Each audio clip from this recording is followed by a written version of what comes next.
I'm very pleased to do this webinar this morning with you, and I'm also happy to see some people here attending this webinar that I know already, and I'm very glad to meet them again.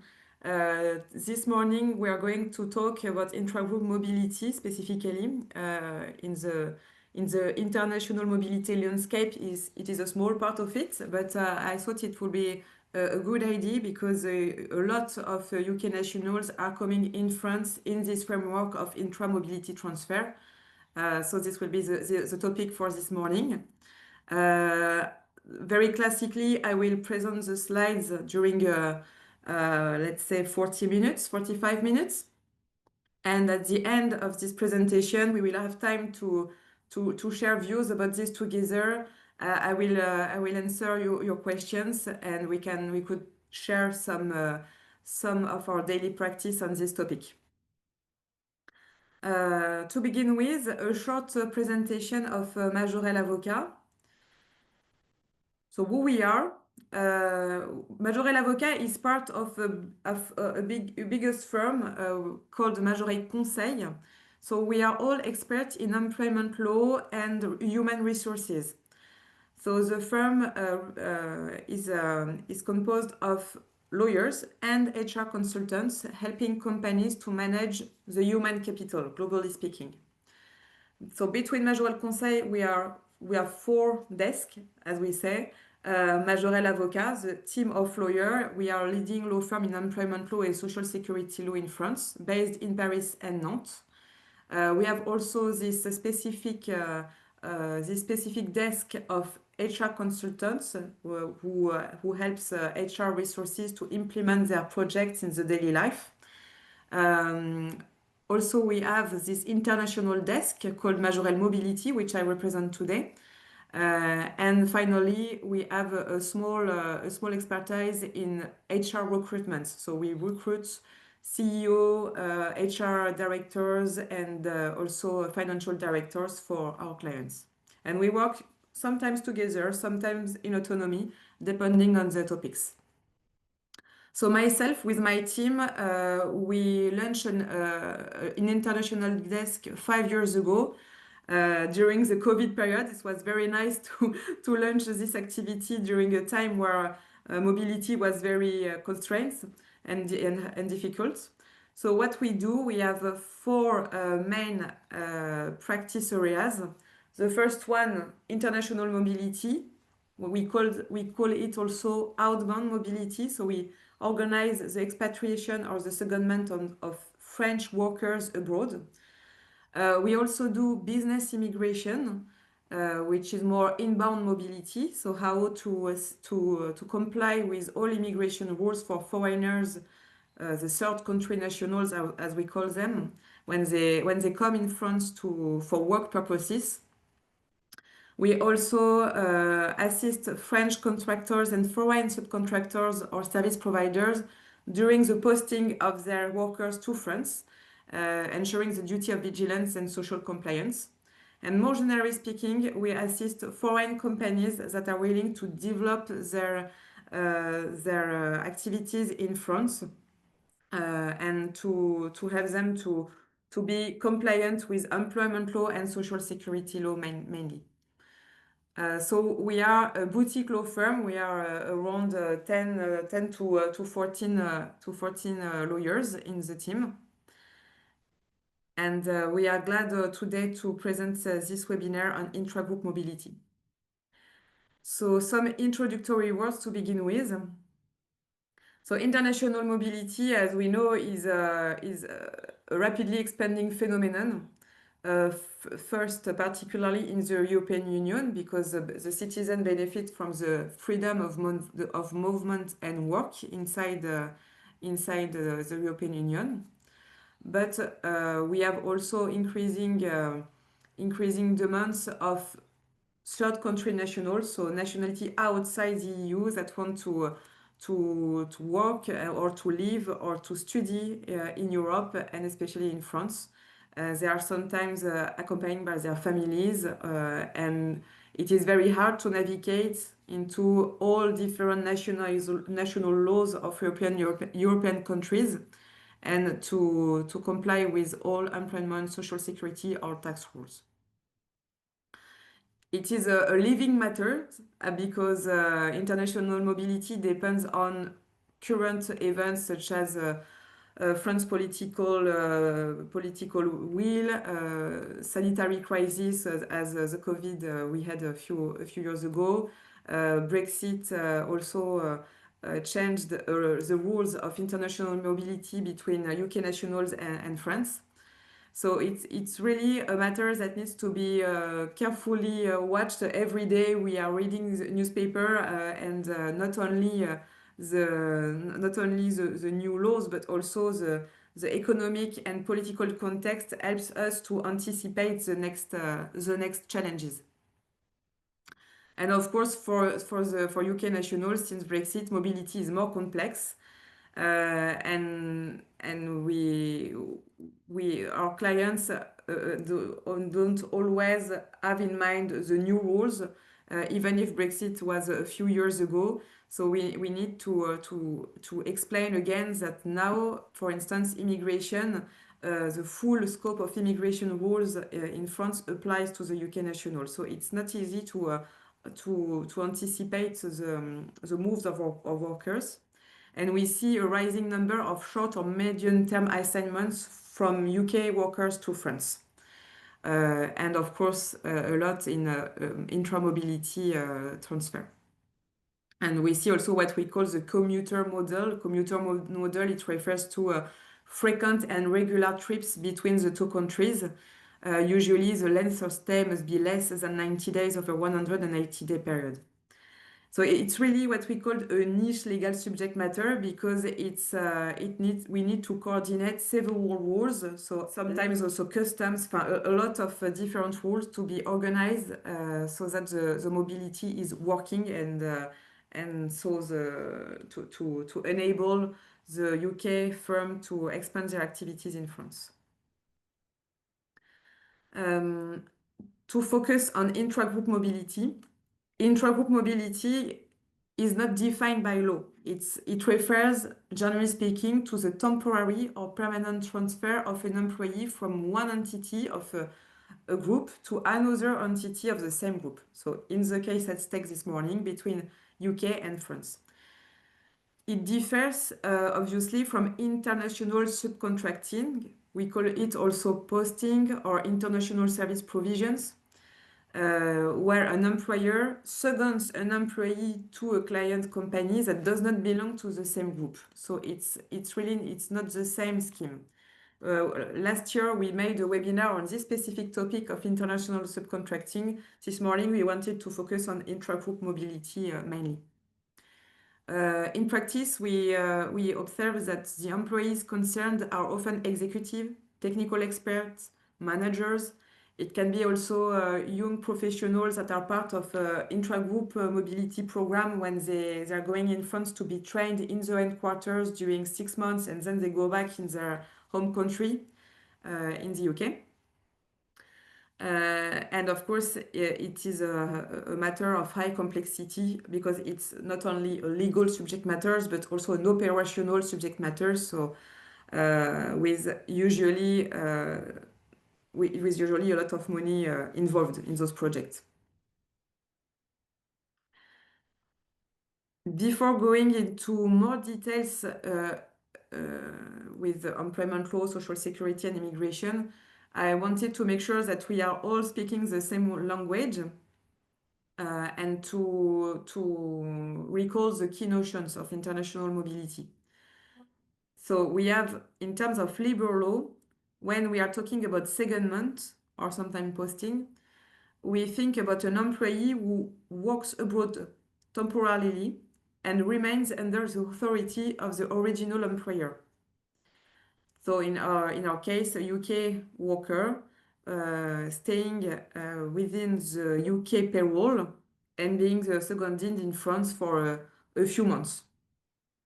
On the contrary, expatriation refers to an employee whose original employment contract, so in our case, the UK employment contract, is suspended and enters into a new employment relationship abroad with a new employer, the French one, In such case, is considered as an expatriate. And finally, we are also talking about the localization, local hiring.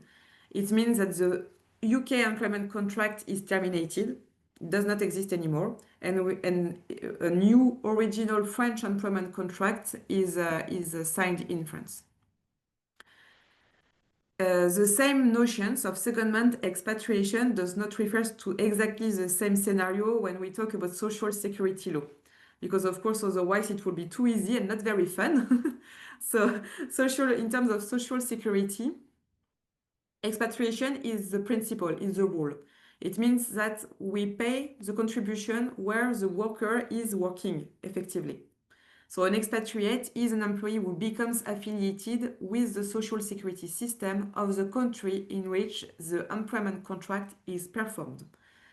So in a world where there is no regulation about social security, a UK worker coming in France to perform his duties would be automatically affiliated to the French social security system. But to facilitate international mobility, there is an exception, the secondment. When you are a seconded employee, you can remain affiliated to the original social security system of your home country while you are performing your duties in another country. And finally, third subject matter, we will now focus on this one this morning. First, because I'm not a tax expert, but also because we wanted to focus on HR matters. So the tax law, when a worker is doing a mobility abroad, we have always this interrogation, this question about the tax residence. Does my worker transfer his tax residency abroad or not? And this is very, there is no notion of secondment or expatriation in tax law. We are talking about tax residency. You are tax resident or non-tax resident of a country. And for this matter, there are legal definitions, so you don't have really the choice. And it has, of course, impacts on remuneration, sometimes of social security contributions. And it also offers you opportunities to optimize the remuneration. Maybe it could be a topic for a future webinar. So intragroup mobility, we will see when we use that, why and how to organize an intragroup mobility transfer from UK nationals to France. So first, the context in which intragroup mobility is needed. So it mainly occur when a multinational company wants to temporarily or sometimes permanently transfer an employee from one entity located in the UK to another entity of the same group located in France. So it can be, for instance, a subsidiary in UK that assigns an engineer in France for a 6 month period. There are a lot of examples like that in everyday life. In practice, what we see is that those projects relate to international topics, new market launch, setup, audit, supervision, knowledge transfer, when your workers have a very rare technical expertise, talent development programs, or corporate restructuring. It can be also part of an economic trend. For instance, I see the winter season is coming. During the winter season, we see that a lot of British nationals are posted in France in the beautiful Megève or Courchevel station to welcome all international clients. It's very customary. So there are like that very often regular projects. And when we are talking about intragroup mobility, of course, the definition of the group is important. Maybe you know that, but in France, the group definition is not really the same when we are talking about employment law, immigration law, or commercial corporate law. So the group refers, more generally speaking, to a set of companies that are legally connected through control or shareholding relationships.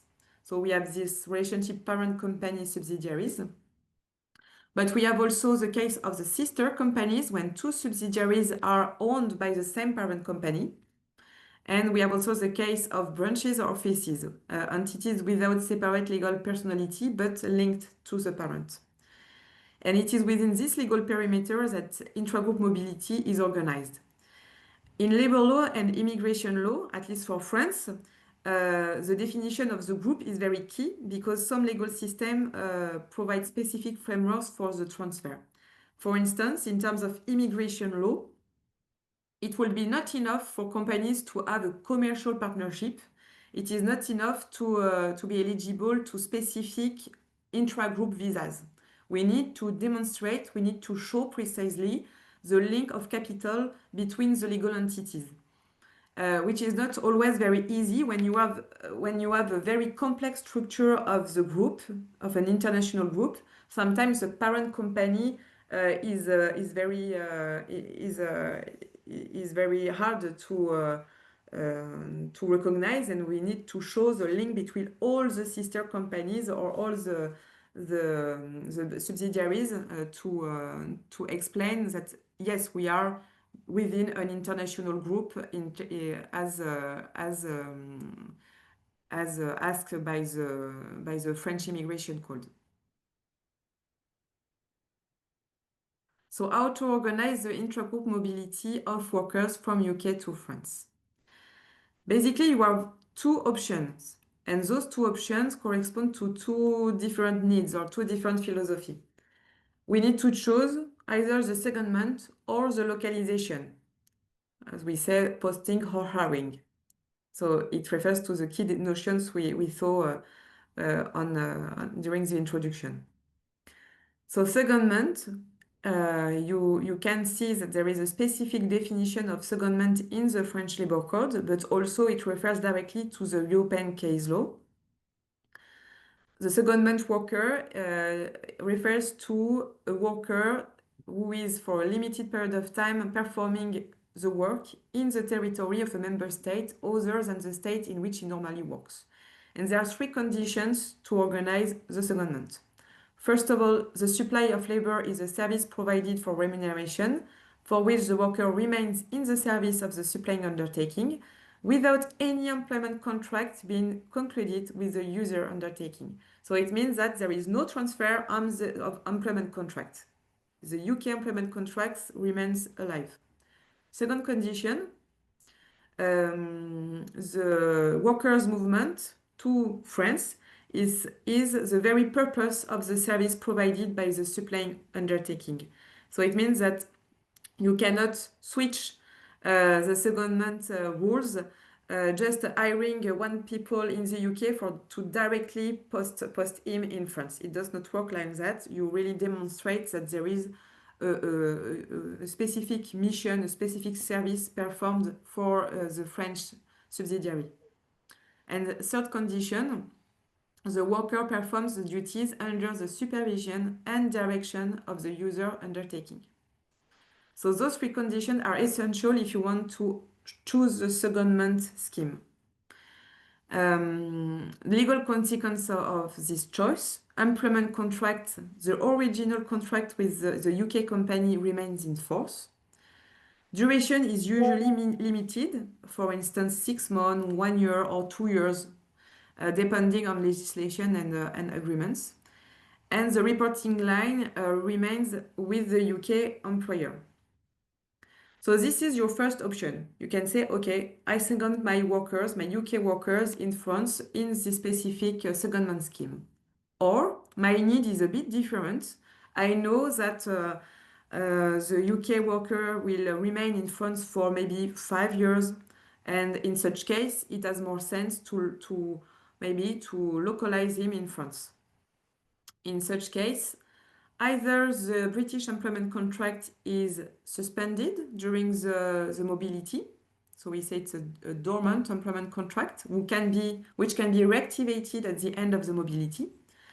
Or the UK employment contract can be terminated, no link anymore with the UK original employer. And of course, you sign a French employment contract with the French legal entity of your group. Legal consequences of that, so you comply by your UK worker will now be subject to the French employment law. Duration, we see that it is in principle open-ended, but you can also choose to apply a definite term employment contract. And the reporting line is now directly within the French legal entity. So the two options exist, and it refers to different needs or different wishes from the company or from the employee. So what we see for short-term assignment is that, of course, option A is a good one, the secondment. To be allowed to do such secondment, of course, the UK company needs to meet some conditions. It has to be regularly established in the UK. Easy. It must carry out substantial activities other than those relating to international or administrative management. So the UK employer, the UK regional company, is not a letterbox company. It has a real activity. And employees need to work usually for this company. So when we are in this scenario, as we saw already, the UK employment contract remains live. So usually what we do is we sign an addendum or a letter of mission saying that during 6 months, you will be posted within the French legal entity to perform these specific technical duties. And at the end, you come back in your previous position in the UK company. But you have also to comply, as a UK company needs also to be careful and to comply with specific French labor provisions. What we say it's the core set of rules, and those rules are stipulated in the French Labor Code. So the slide is is a little bit small, but there are 11 topics that are mandatory to respect since day one of the secondment in France. So it refers directly to individual freedom of work, fight against discrimination, maternity protection, good work conditions, right to strike, but also, and more difficult to manage, the working time, the compensatory rest periods, the public holidays, annual paid leave, working time, and night work. All those rules are also applying since day one of the posting in France. And it's very not easy to first to understand such rule for a UK company who does not know very well the French law, of course, and not easy to follow in the daily life. So this is always a very sensitive topic. And as of the 13 months of secondment, it's not only this core set of rules that will apply, but more generally speaking, all legal provisions set by law. And as you know, that French employment law is very protective for workers. So of course, it's not always easy to stick and to offer this level of protection. That's why at a certain point of time, the secondment ends and the company offers to the UK worker to be localized in France, basically. And of course, an individual information has to be delivered to the posted workers, also in the intragroup mobility, to explain the scope of the mission and the remuneration conditions. So the addendum to the UK employment contract will need to be very well drafted on those several topics. I don't know if all topics were listed, but the main ones. So how to deal with the seniority of the employer, of the worker, sorry. The non-compete clause, how it is drafted, does it cover France or only the UK? Working time, paid leaves, bank holidays, repatriation conditions. How is the remuneration impacted by the intragroup mobility? And do we need to comply with international group policies regulating international mobility, for instance? The risk of litigation can be high if those topics were not carefully reviewed before the international mobility. In terms of social protection, secondment is very easy for companies because the employee, the worker, can remain affiliated to the UK social security system. Since Brexit, the duration of this social protection is a little bit less than before because now the secondment does not exceed 24 months and it cannot be renewed. So it's not very long. 2 years, it means that during 2 years, the worker can remain affiliated to the social security system. The social contributions are still paid in the UK. And of course, the employer must obtain first a certificate of coverage from the UK authorities. At the end of those 2 years, you cannot stay within the UK social security system, and you need to directly be affiliated to the French social security system, to the URSSAF. And that's why at that period of time, generally, we transfer the employment contract from the UK to the French legal entity because it's more easy to monitor and to pay the contributions. Before the secondment, a very important duty that maybe you know already is to do the posting declaration to the French Labour Inspectorate, the CIPSI declaration as we call it. So it has to be done prior to the secondment. And of course, there is this official website, the online service CIPSI, where you can explain the purpose and conditions of the intragroup mobility. And it's very important to do because the fines in case of non-compliance are high. So please don't forget to do it. In terms of immigration, so since Brexit, the British nationals cannot anymore benefit from the freedom of circulation in France, and they need to comply with French immigration laws. So to focus on some key points. When a UK worker is seconded in France, in the French subsidiary, for a short mission, less than 3 months, for instance, in some cases, you don't need a work permit. So it's explicitly listed in the French legislation that in case of mission of audit, expertise in IT, management, finance, insurance, architecture, engineering, there is no work permit to be obtained in the intragroup mobility case for a short period of time, for less than 3 months. And of course, as you are a UK worker, you don't need also a visa for short-term assignments.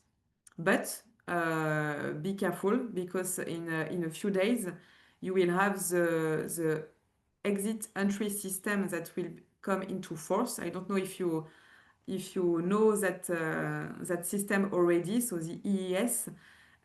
EES is a way to monitor all the movements of third country nationals in the Schengen countries and to replace the passport stamps by an electronic monitoring of each entry and exit of Schengen countries.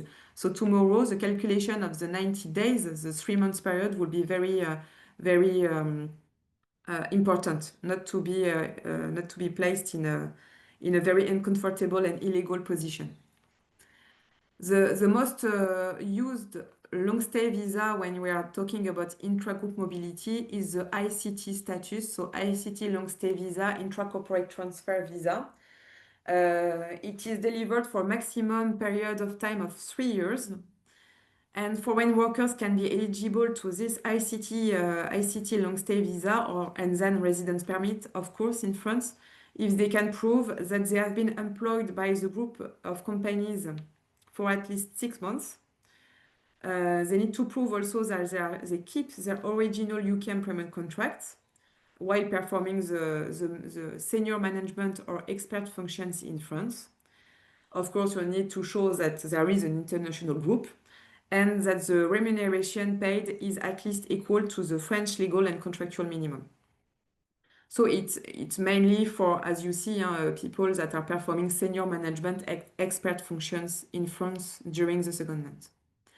If you are not eligible to the ICT, don't worry, there is another type of long stay visa available, the temporary worker status, but in such case, you need to obtain a work permit first. And the application for the work permit is a bit long because you need to wait a maximum of 2 months to obtain it. So when you think about the future movements of workers, you need to anticipate this timeline. So the advantage of intragroup secondment, to summarize, it simplifies the mobility. Of course, in terms of immigration, it's more easy sometimes than direct local hiring. It's designed specifically for temporary or short-term assignments. In terms of employer responsibilities, so the UK employer remains responsible during the secondment period. So it is not always easy to keep this subordination link with the employee when he is abroad, but you need to do that to monitor.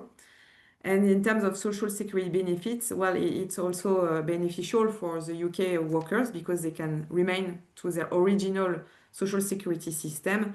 Don't forget sometimes to offer the UK workers a complementary health scheme to cover some specific health issues while they are abroad and to cover accident or work accident or repatriation needs in case of emergency. So we saw the option A. Option B, if secondment is not feasible from scratch or after a few months or years, we need to decide to localize the UK workers in France. Sometimes, as we saw, we say that after 24 months, we need to switch from a UK to a French employment contract. Sometimes it's more the tax subject matter that is the light between all of that, and that say the worker is not willing to transfer the tax residency, and we need to organize ourselves depending on that criteria. Of course, the local hiring requires sometimes to talk more about remuneration because the gross, the net social amount of the remuneration in the UK or in France is obviously not the same. So the switch is not always easy to organize. So in terms of employment contract with the local hiring, as we saw it, the UK employment contract is sometimes terminated and the French employment contract is signed, or we can choose to suspend the UK employment contract and to sign a French one, with the possibility to reactivate the UK contract when at the end of a specific mission, for instance, of 1 year, or at the company's discretion, or at the demand of the employee, for instance. And we need to anticipate, of course, if some HR day-to-day topics, for instance, if the UK worker is not happy in his new position in France, he can say, well, I want to come back in my previous job in the UK, or my family is not happy, I want to go back, or the French company is not happy because the UK worker is not performing well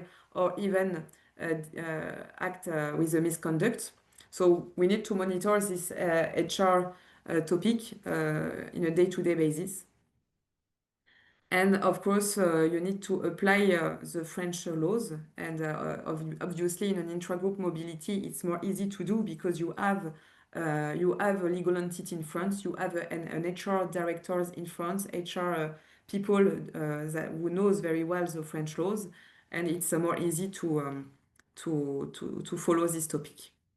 And the UK workers that will be hired by the French legal entity, of course, will benefit from all the same advantage as the French employees in terms of social security protection, but also access to the Works Council benefits or things like that.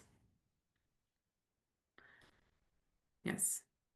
In terms of immigration, when you do local hiring, so you cannot pretend to obtain an ICT visa, but you have plenty other choices. you can obtain either what we call a talent card, so either as a qualified employee, either as a European blue card status. If you are not eligible to such a golden route visa, as we say, you can obtain another more classic long stay visa as an employee or a temporary employee visa subject to a work permit. So there are plenty of options, and it depends mainly on your, of course, on your job, on your remuneration, family situation, if the family wants to relocate in France or not. So we can choose, we need to choose between such options to comply with the French immigration laws. Of course, the French legal entity cannot hire a UK worker without a valid visa or work permit. To end with this presentation, a few words about risk and compliance. So if the company does not comply with all those rules, you can face, of course, different risks.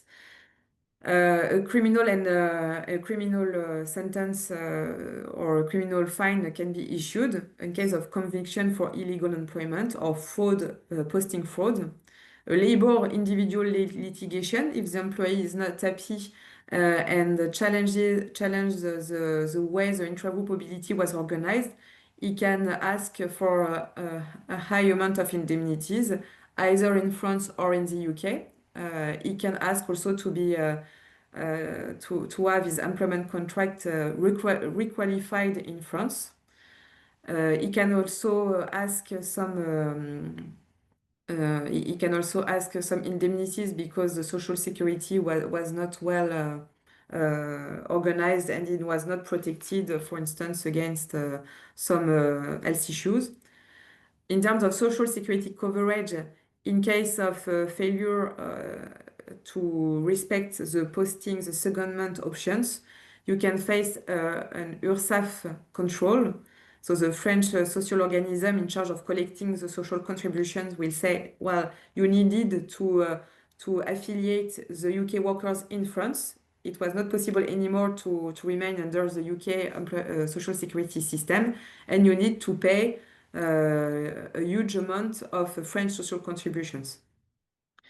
The company can also face a reputational risk, bad press, blacklisting, a risk of being watched by the local authorities in France, and also a risk to have the activity suspended. So how to manage the intragroup mobility of workers to end with this slide. First, have a good knowledge of the applicable legislation. Ensure a regulatory watch of the UK workers in France. It's good that you made first the CIPC declarations, the social security posting formalities. It's very well, but it's not enough. After, you need to monitor the UK workers abroad during all the international mobility period. Time management is key, specifically when we are talking about immigration time. We see that this topic is more and more complex in France, not only with the visa procedures, but also with the residence card formalities. To obtain the residence card in France directly with the prefecture is more and more complex and time consuming. And of course, you will need to coordinate several key people. So immigration lawyer, labor law experts, tax experts, corporate experts. So and sometimes also relocation companies, French language lessons, a lot of topics. And as the UK HR director, very often you will receive all questions from the employee because it's very stressful for them. So you need to be ready to answer a lot of questions. Cost management is also important, specifically when you have a high volume of secondment of employees. If every year you know that around, I don't know, 30, 50, 100 of employees are going to be posted in France or in another country, of course, you need to assess the cost of this international mobility in terms of social contributions, extra salary costs. Do you need to do tax equalization, for instance? Do you need to pay a lot of consulting fees? So it is very sensitive.